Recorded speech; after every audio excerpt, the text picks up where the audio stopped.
Hey, Steve Basic Architect, you know it. We're still up in Canada. We're still out on the island. We're still loving that view. Now, hopefully you enjoyed that trip around the outside of the building where I talked with Aaron. We're going to catch up with him, and we're going to run inside here and talk about the basement. We got some really cool stuff for you to see there. So let's head on inside.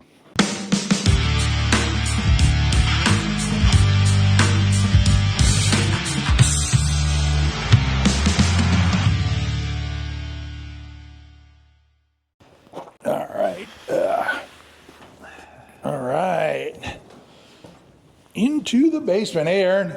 What's going on, Steve? What is happening? Got a very cool basement happening here. It is an amazing basement. And I know we have a lot of cool things. We've got some details happening. We've got some details happening. I love this detail, and I'm not going to say I love it because I drew it up years ago. You know, one of the things that I don't think a lot of people realize is I did draw this up probably about 10 years ago when the industry first saw the detail, but it wasn't the first time I used the detail. I have to give credit where credit is due.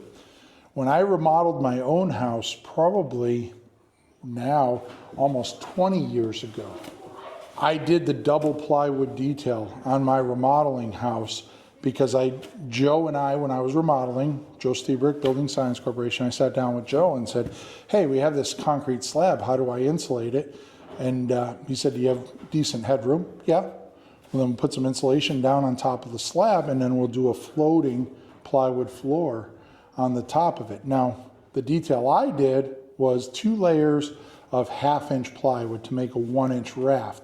That's a little different than this because the problem with 2 layers of 1/2-inch plywood was it made it spongy in some spots, but the solution there was a 4-inch concrete nail and a sledgehammer. So drove that down through the heart of the spongy areas, and it's hard. And I can report 20 some odd years later living in the house, absolutely no problem with that floor. But what you're seeing here is the adaptation, innovation that was derived from that detail that Joe and I worked out for my own personal house. So here we have our footings. They're holding up the ICF wall. You've brought up about 8 or 10 inches of stone in between the footings. Yep. Now, the logistics of the island we talked about suggest that you don't get everything that maybe we can get in the Boston metro area. So what happens on top of that stone? So 3/8 crushed clean stone is incredibly hard to come by here. So what we do is over top of the large aggregate, we'll put down a geotextile fabric, and then we'll bring in sand. We use septic sand, which is a very grainy, gravelly sand, and we will screed that smooth, much the same way you would screed it and smooth out concrete. Then we use 2 inches of XPS, in this case Suprema 40, just for a little higher PSI. Layer of that, we're running that layer this way. Stego for vapor, radon gas. It's our soil gas control layer. All right. Those not familiar with Stego, it's a 15 mil poly that is a vapor barrier, not vapor retarder, not smart vapor retarder. It is in fact a vapor barrier. Moisture can't migrate through it. It's impermeable. And it's also made to catch gas on the underside, radon gas. As long as we've got our details in place, we don't have to worry about radon, we don't have to worry about vapor. And you can see we've taken the time to seal it properly to the ICF. Gotcha. Reson tape, use dock skin primer. Second layer of Suprema XPS 40, so total nominal R20, sandwiched. We've got the Stego sandwiched in between. There's some people who will argue for different placement of.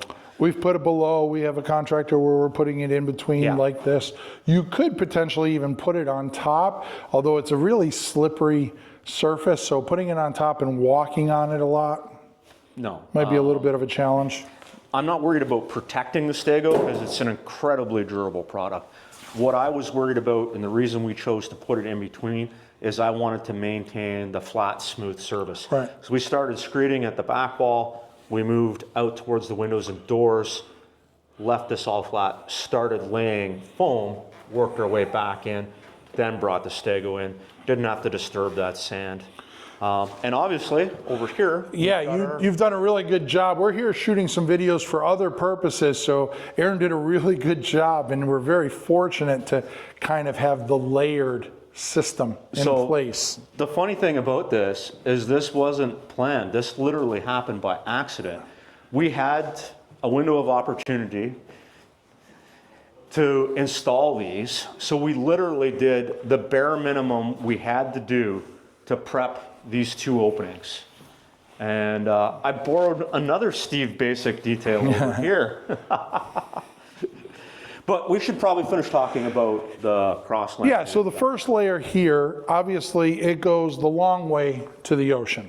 And that's just basically 4x8 sheets. These are not nailed. These are all loosely placed. There's no adhesive, none of it. The tongue and groove is just kind of snugged up against each other. And these are just literally, if we wanted to, we could grab these up and lift them up right now.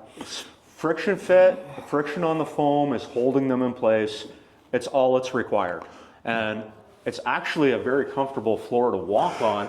There is a little give. I mean, my 160-pound frame, I don't want to hear it in the comments, but you know, I can feel just a little bit of give. Now, you know, it's interesting because part of this, one of the things I always talk about, Aaron, I worked with a production home builder in the Southwest. We have probably somewhere nearing 7,000 homes I did for them. They were all slab on grade. The number one complaint of a slab on grade house, especially in the market where we were, where it was, you know, older people buying kind of their final home. So these are people that are at home all day walking on a concrete slab. They could feel it in their knees and they could feel it in their back walking on it. This little bit of give, believe it or not, it helps relax that, and you don't get that fatigue that you would get standing on the concrete slab all day. Honestly, if I ever have an opportunity in the future to build a new house for myself, I will use this detail for myself. It's just incredible. It is comfortable. It's quiet. Yeah, there's just so many pluses to it. And so this detail finishes, we have that under layer. On the over layer here, you have the X Factor. Yep. Same Advantech, it's just their step up model. And notice that's turned 90 degrees in orientation and the joints are now staggered. Joints are staggered. We use subfloor adhesive, and then we're screwing it down every 6 to 8 inches. Okay, and those are 1.25 inch screws, so nothing penetrates the bottom of the bottom layer. And so effectively, you know, we have roughly a 900 square foot, 1.5 inch thick floating raft floor here, right? It's not, notice the bearing wall goes through the system, so it doesn't move. The bearing wall does not sit on top of that. So like I always say, something has to be the worst part of the building. So if our bearing wall has to go down to concrete footing, it has to go down to concrete footing. That's what we do. But nice comfortable floor otherwise. It is a beautiful floor. And I borrowed another detail of yours right here. And this was like, I think you had posted about this maybe 2 weeks before I needed this. It was beautiful timing. Basically, we had some changes in elevation and a few things, and the client wanted the window to sit on the floor. And I was like, well, I need a pan of some sort. Can we come to a compromise? And I held this layer of X Factor back the thickness of this window and essentially created a 3/4 inch drop. Flashed it correctly, created my sill pan. So anything gets through this window, it's right up against a 3/4 inch back dam. Well, there's a small gap there, but anything that gets through that window, it is going to be forced to do it. But now you can also bring your hardwood floor in against it, and if any water gets into the system, it drains out through the bottom. It doesn't puddle on the hardwood floor. No, it won't. I'm literally not worried about anything in regards to water below here. What's happening? It's going to go down, out, and away. So, you know, moving up the wall, we have obviously Nudura. We'll go over here because it's plastered on all of the blocks. One of the pretty neat things about ICF is they already have attachment pieces in here. So we could drywall right up against this, I believe, right? Yep. Every 8 inches, there's a screw strip. Put your drywall right over top of it, screw it in. You have to go to an 1 5/8 screw. Okay. But that's, you can, not the end get of the them world. collated. There's Yep. all kinds of systems out there for that. One of the beautiful things that I like about this when it comes to drywall is, unlike a stud wall, you don't have to worry about where your butt joints land. Right. You can let your butt joint land in the middle of the wall wherever, because it is fully supported. Yeah, and the largest unsupported length is going to be 4 inches. Exactly. Right, half the distance between the Yeah. support system there. So that is pretty neat that, you know, you get that full support, makes drywall real easy, limits waste. It So you're limits not waste. cutting pieces. Yeah. And if somebody's worried about, for whatever reason, that 4 inches curling away or whatever, a little drywall foam, a little drywall glue behind there, and you're done. Actually, I do recommend using drywall glue on this anyways. You can reduce the number of fasteners immensely. Less work for your taper. And it probably helps acoustically, having Amazingly. a little bit of, We also have to drywall this foam in our market. It's a code requirement for fire. Just has to have a covering. yep. And then moving up, you know, I've seen pictures of we've used open web trusses, but I gotta say, we've never used them with the metal connectors like you see here. I have seen pictures of this, but slightly different floor truss, but obviously it's doing the same thing all floor trusses do. Provide lateral flexibility through the floor frame. So there's some pros and cons to using this system, but this is a MyTech detail, and we have used this style of floor truss for over a decade now, and 0 issues. Yeah. 2x, metal support braces. It actually reminds me of the old metal commercial trusses you used to see Yep. from some of the older buildings that went up in the, I don't know, 50s, 60s. One of the biggest complaints, and it's not really a complaint, but one of the biggest concerns about when you're using metal connectors is you get a young electrician, right? The older guy says, hey, you got to pull all the home runs to the panel, and they pull it, and then they're pulling it around the corner, and they're, you know, scraping it against the metal connector, and it's actually shearing the wire. So you have to pay attention when you're putting the utilities in, especially wires, that you're not, you know, carving into that wire, and you're sensitive to that. There's some education, but I think that goes for any system. There's always any system. You need there's always some education. pros and cons. And you know, you saw for one of the hardest lessons ever learned about using floor trusses, right? I will admit, our first, you know, or second time using them, we got in and the mechanical guy says, yeah, it's real easy to run ductwork this way. How are we gonna do it this way? You're gonna make me put in 2-foot lengths and connect 20 pieces.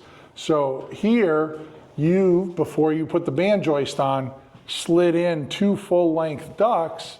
So now the HVAC guy, they're just sitting in there waiting for him to come to connect to him. It's 5 minutes of our time and a phone call. Yeah. Hey, where do you want your main trucks run that are going to be this way? Love them to be in the middle right here. We throw them in.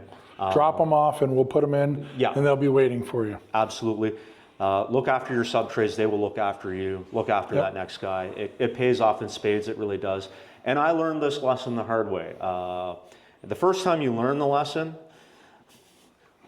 the second it's time, like getting hit with a hammer. Yeah, exactly. You don't forget that one. Yeah, the first time that I had to cut some sheathing and open up a rim to get some stuff to slide in, I was like, this will never happen again. And it didn't for about 5 years. But the second time it happened, that was it. I haven't forgotten since. We'll Yeah. never. Yeah, so lessons learned. Well, I think that's a great ending there. So thank you a ton. I'm having a blast up here. I'm up here off the coast of Canada for a few days. We're filming for some other various reasons that you'll see in the near future, but taking the time to shoot some stuff for my YouTube channel. If you're a subscriber, thank you. If you want to leave a comment, be respectful, and I'll be respectful back. If you're not a subscriber, smash that subscribe button, tell all your friends this is the place to come to learn about building. Thank you, Aaron. If you're not following Aaron on Instagram and YouTube, Aaron Jones, Big Dog Construction, go check him out. There's always something. He does awesome videos on IG where tips and tricks of everything that he does, he's sharing with you. So go check it out. Any final words, Aaron? Pass everything on before it disappears. There you go. Thank you again. We're curators of information. Don't ever forget that. I'm Steve Bazek, architect. Thank you for watching. Until next time, long live our buildings. And I'm Aaron Jones. Thank you for coming, Steve.